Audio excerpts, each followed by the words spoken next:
ഇപ്പൊ ആശാ വർക്കർമാരുടെ ASHA workers and facilitators CITU കേന്ദ്ര തലത്തിൽ പ്രവർത്തിക്കുന്ന ശ്രീമതി PP പ്രേമ കുറിച്ചു. ശ്രീമതി PP പ്രേമ, ഇന്നലെ നിങ്ങൾ ഡൽഹിയിൽ ഇതുമായി ബന്ധപ്പെട്ട യോഗം ചേർന്നു. നല്ല കാര്യം.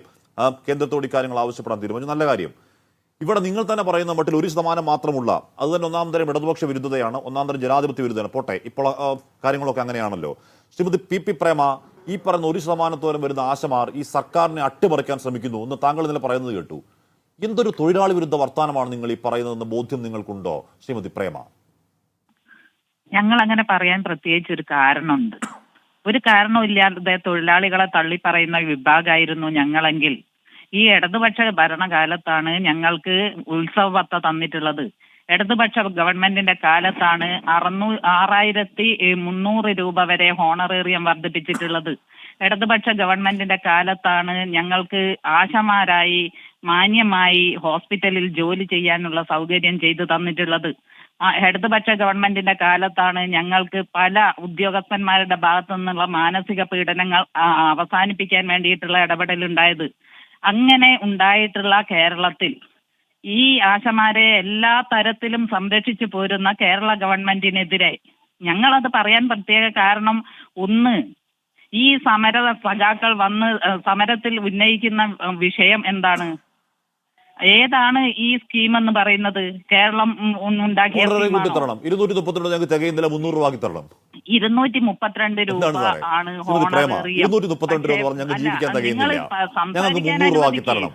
ഏറ്റവും ഒടുവിൽ ചർച്ചയ്ക്ക് പോകുമ്പോൾ പറയുന്നത് കുറച്ച് സമയം ഞങ്ങൾക്ക് ഒരു ദിവസം 100 രൂപയും കൂട്ടി ഒരു 3000 രൂപ എന്ന് പറയുന്നു. അവസരം നൽകണം. നിങ്ങൾ ഒന്ന് ഞങ്ങൾക്ക് പറയാനുള്ള അവസരം നൽകണം. നിങ്ങൾ മറ്റുള്ള 4 ആളുകളെ സംസാരിപ്പിച്ച് ഒരു സെക്കൻഡ് ഞങ്ങൾ 300 രൂപ എന്ന ആവശ്യം അന്യായമാണോ പ്രേമ? അല്ല, ഞങ്ങൾ ഒറ്റ വാക്കിൽ പറഞ്ഞു പൂർത്തിയാക്കൂ. 300 രൂപ എന്ന ദിവസക്കൂലി അന്യായമാണോ? അല്ല, ഒരാഴ്ചക്ക് 300 രൂപയാണോ കിട്ടുന്നത്? നിങ്ങൾ എന്തിന്റെ അടിസ്ഥാനത്തിലാ പറയുന്നത്?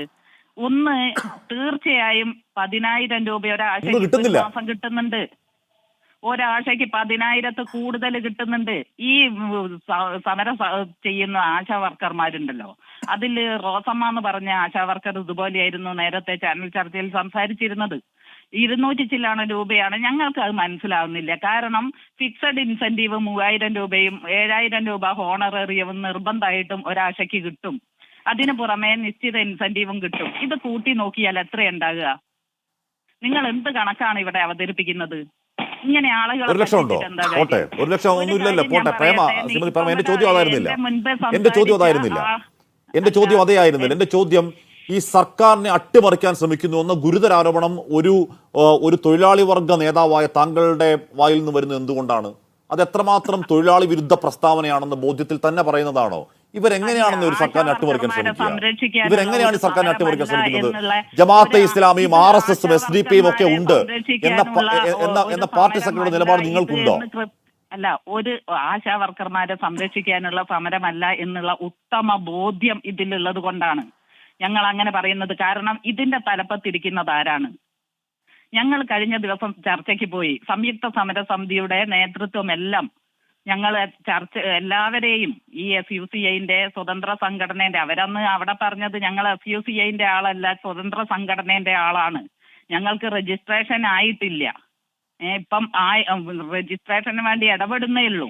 അങ്ങനെയുള്ള ഒരു വിഭാഗം സ്വതന്ത്ര സംഘടന ആയിക്കോട്ടെ, അവരുന്നയിക്കുന്ന മുദ്രാവാക്യങ്ങളോട് ഞങ്ങൾക്ക് എതിർപ്പില്ല. ഞങ്ങളത് തുടക്കത്തിലെ ഞാൻ സംസാരിക്കുന്ന വേദിയിലൊക്കെ പറയുന്നുണ്ട്. ഞങ്ങൾക്ക് അതിനോടല്ല എതിർപ്പ്. അവരെവിടെയാണ് ആ മുദ്രാവാക്യം ഉയർത്തേണ്ടത്? കേരളത്തിലെ ഇടതുപക്ഷ ഗവൺമെന്റ് അവർക്ക് സാധ്യതയ്ക്ക് അനുസരിച്ച് ഇടപെട്ടിട്ടില്ലെങ്കിൽ തീർച്ചയായും അവർക്ക് ആ മുദ്രാവാക്യം ഉയർത്താം. പക്ഷേ ഇവിടെ 14 മാസക്കാലം ഹോണറേറിയം 10000 രൂപ ഹോണറേറിയം കൂട്ടണം എന്നുള്ള ആവശ്യം അന്യായമാണെങ്കിൽ, 10000 രൂപ ഹോണറേറിയം വേണമെന്ന ഇവിടെ ഉന്നയിക്കുന്ന ആവശ്യം ഉന്നയിക്കേണ്ടത് കേന്ദ്രത്തിലാണെങ്കിൽ, എന്തുകൊണ്ടാണ് നിങ്ങളുടെ നേതാവ് എളമരം കരീം ഈ കേരള സംസ്ഥാനത്തിന്റെ നിയമസഭയിൽ ആശമാരുടെ ഹോണറേറിയം 10000 രൂപയാക്കി കൊടുക്കണം എന്ന ആവശ്യം വ്യാജമായി മുന്നോട്ട് വെച്ചത്? അങ്ങനെയാണെങ്കിൽ നിങ്ങൾ ഈ പറയുന്നത് ആശമാരുടെ ആവശ്യം വ്യാജമാണെങ്കിൽ നിങ്ങളുടെ നേതാവ് എളമരം കരീം പറഞ്ഞത് വന്ന വ്യാജമല്ലേ? അല്ല, ഞങ്ങൾ ഹോണറേറിയം വർദ്ധിപ്പിക്കണം എന്ന് തന്നെയാണ് പറഞ്ഞത്. ഞങ്ങൾ ഈ ഫെബ്രുവരി 6-ാം തീയതി ഉന്നയിച്ച സമരത്തിലും പറഞ്ഞിരുന്നു. പക്ഷെ അതിന്റെ അനുരഞ്ജന ചർച്ചയിൽ ഞങ്ങൾക്ക് ബോധ്യപ്പെട്ടു കഴിഞ്ഞ NHM ഫണ്ട് പോലും കേരളത്തിന് കൃത്യമായി കിട്ടാതെ, നികുതി വിഹിതം പോലും കിട്ടാതെ കേരളത്തെ സാമ്പത്തികമായി അരാജകത്വത്തിലേക്ക് നയിക്കുന്ന ഒരു ഗവൺമെന്റ് കേന്ദ്രത്തിൽ ഇരിക്കുന്ന കാലത്തോളം ഈ സ്റ്റേറ്റ് ഗവൺമെന്റ് തനതായ സാമ്പത്തിക പ്രതിസന്ധി തരണം ചെയ്ത് കഴിയുമ്പോഴേ ഞങ്ങൾക്ക് കൂട്ടാൻ വേണ്ടി സാധിക്കൂ. അല്ലെങ്കിൽ ഞങ്ങൾ പറഞ്ഞല്ലോ ഇവരോട്, നമ്മൾ ഒരുമിച്ച് പ്രേമയുടെ നിലപാട് കേന്ദ്രത്തിനെതിരെ നമ്മൾ ഒരുമിച്ച് സമരം ചെയ്യാം. ശ്രീമതി പ്രേമയുടെ നിലപാട് ഇത്തരത്തിൽ അല്ല, കിട്ടാനുള്ളത് കിട്ടുമ്പോൾ തീർച്ചയായും അത് വ്യക്തമാണ്. ഞാൻ പറഞ്ഞത് അത് വ്യക്തമാണ്. എന്ന് പറഞ്ഞാൽ ഈ സർക്കാർ അട്ടിമറി, ജമാഅത്തെ ഇസ്ലാമി, വിമോചന സമരം തുടങ്ങി വ്യാജങ്ങൾ പറയുന്നതിനേക്കാൾ താങ്കൾ പറഞ്ഞ് നീർക്കുന്നവർ വ്യക്തമാണ്. ശ്രീമതി പ്രേമ പറയുന്നത് ഈ പറയുന്ന ഒരു ദിവസം 232 എന്നുള്ളത് 3000 രൂപയാക്കി, 7000 എന്നുള്ളത് 10000 രൂപയാക്കി മാറ്റാനുള്ള സാമ്പത്തികാവസ്ഥ കേരളത്തിന്റെ ഖജനാവിനില്ല. കേരളത്തിന്റെ ഖജനാവ് അത്രമേൽ ശുഷ്കിച്ചിരിക്കുകയാണ് എന്നതാണ് പ്രേമയുടെ ബോധ്യം. അങ്ങനെയല്ലേ? ശുഷ്കിച്ചു എന്നുള്ള എന്തുകൊണ്ട് സൂക്ഷിച്ചു അതും കൂടി നിങ്ങൾ കാണണം. അതിനെതിരെ ആരെങ്കിലും ശുഷ്കിച്ചിരിക്കുകയാണപ്പോ നിങ്ങള് ഈ ചാനലുകാര് എന്തെങ്കിലും ഒരക്ഷരം ഈ കേന്ദ്ര ഗവൺമെന്റ് തരാനുള്ളത് തരാത്തതിനെ പറ്റി സംസാരിക്കുന്നുണ്ടോ? ഇപ്പം 72 കോടിയോളം രൂപ 2023 അല്ല 2023-24 NHM ഫണ്ട് 72 കോടിയോളം തരാനുള്ളത് ഞങ്ങളെ ഇൻസെന്റീവ് തരേണ്ടതായിരുന്നു. ഇന്ന് വരെ തന്നിട്ടില്ല. 300 കോടിയോളം ഇനിയും കിട്ടാൻ കിടക്കുക. ആ സമയത്തൊക്കെ കേരളത്തിലെ ഇടതുപക്ഷ ഗവൺമെന്റ് അല്ലേ സഹായമായിട്ട് വന്നിട്ട് ആ ഇൻസെന്റീവ് ഒരു തുക പോലും, ഒരു രൂപ പോലും ബാക്കി വെക്കാതെ നൽകിയിട്ട്. മാഡം, അപ്പോൾ ഒരു സമിതി പഠിച്ചാൽ ശ്രീമതി പ്രേമ PP, അപ്പൊ അങ്ങനെയാണെങ്കിൽ ആശമാരുടെ സമരം, ഓണറേറിയം അടക്കമുള്ള കാര്യങ്ങൾ ഒരു സമിതി പഠിച്ചാൽ എങ്ങനെയാണ് കൊടുക്കാൻ കഴിയുക? നമ്മുടെ സംസ്ഥാന സർക്കാരിന്റെ കയ്യിൽ ഇപ്പൊ ശരി കേന്ദ്രം കരുത്തു വയ്ക്കുന്നതാണ്, നമ്മുടെ ഖജനാവിൽ 5 പൈസ ഇല്ല. ഈ പറയുന്ന 232 രൂപ പണിയെടുക്കുന്ന സ്ത്രീകൾക്ക് 300 രൂപ കൊടുക്കാനുള്ള പണം നമ്മുടെ കയ്യിലില്ല. നമ്മൾ അത്ര ഗതികെട്ടവരാണ് എന്നതാണ് നമ്മുടെ പരമദയനീയമായ സാമ്പത്തികാവസ്ഥയെങ്കിൽ പിന്നെ സമിതി വെക്കുമെന്ന് പറയുന്നത് ഒരു വ്യാജ വാഗ്ദാനമല്ലേ? ഏത് സമിതി വന്നാലാണ് അപ്പോൾ ഇല്ലാത്ത പൈസ കൊടുക്കാൻ പറ്റുക? ചർച്ചയിൽ വന്നിട്ടുള്ള കാര്യം എന്താണ്? നേരത്തെ ഞങ്ങൾ ഓരോ സമരം നടത്തുമ്പോൾ, ഇപ്പം 2007 ആശാ വർക്കർമാർ വന്നത് മുതൽ ഇവിടെ ആര് ഭരിക്കുന്നു എന്ന് നോക്കിയിട്ടല്ല CITUവിന്റെ നേതൃത്വത്തിൽ ആശാ വർക്കർമാര് വിവിധ വിഷയങ്ങൾ ഉന്നയിച്ച് സെക്രട്ടേറിയറ്റിന് മുൻപിലും DHSന് മുൻപിലും ജില്ലാ തലത്തിലും സമരം നടത്തിയിട്ടുള്ളത്.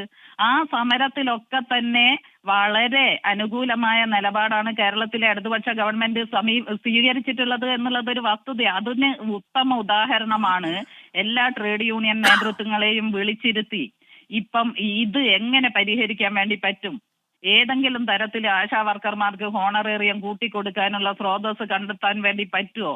അതോടൊപ്പം തന്നെ ആശാ വർക്കർമാർക്ക് ഒരു ഹോണറേറിയം കൂടുതൽ വാങ്ങുക എന്നുള്ളത് മാത്രമല്ല, അവർക്ക് പ്രവർത്തിക്കാൻ കഴിഞ്ഞാലല്ലേ ഹോണറേറിയം വാങ്ങാൻ വേണ്ടി കഴിയുക. പല പ്രതിസന്ധികളും ഇവിടെ ഉണ്ടായിരുന്നു. ഈ ബേസിക് ചെയ്യുന്ന കഷ്ടപ്പെട്ട പണിക്ക് രാവിലെ മുതൽ രാത്രി വരെ ഇന്ന സമയമില്ലാതെ അവരുടെ ഉത്തരവാദിത്തങ്ങളല്ലാത്ത കാര്യങ്ങൾ പോലും ഈ പറയുന്ന വിയർപ്പ് ചോരയാക്കി പണിയെടുക്കുന്ന പൈസക്ക് 232-300 രൂപയ്ക്ക് ആക്ക്. ബാക്കി കാര്യം പിന്നെയാണല്ലോ. താങ്കൾ മറ്റൊരു ചർച്ചയിലേക്ക് പോകണമെന്ന് അറിയാം. താങ്ക് യു ശ്രീമതി പ്രേമ. പക്ഷെ ഒറ്റ കാര്യമുണ്ട് കേട്ടോ പ്രേമ, ഇവിടെ PSC ചെയർമാനും PSC അംഗങ്ങൾക്കും ലക്ഷക്കണക്കിന് രൂപ വാരിക്കോരി കൊടുത്തതിന്, KV തോമസിന് വാരിക്കോരി കൊടുക്കുന്നതിന്, ഇവിടെ മറ്റു കാര്യങ്ങൾക്ക് വാരിക്കോരി കൊടുക്കുന്നതിന് നമ്മുടെ ഖജനാവിൽ ഒരു പ്രശ്നമില്ല കേട്ടോ, ഒരു മുട്ടുമില്ല. അടിസ്ഥാന വർഗത്തിന് പണം കൊടുക്കാനാവുമ്പോൾ മാത്രമേ താങ്കൾ ഈ പറയുന്നത് പോലെയുള്ള നമ്മുടെ ഖജനാവിന്റെ പ്രശ്നമുള്ളൂ. വർദ്ധിപ്പിക്കാനുള്ള ഇടപെടൽ നടത്തണം എന്നുള്ളത് തന്നെയാണ് ഞങ്ങളുടെ ആവശ്യവും.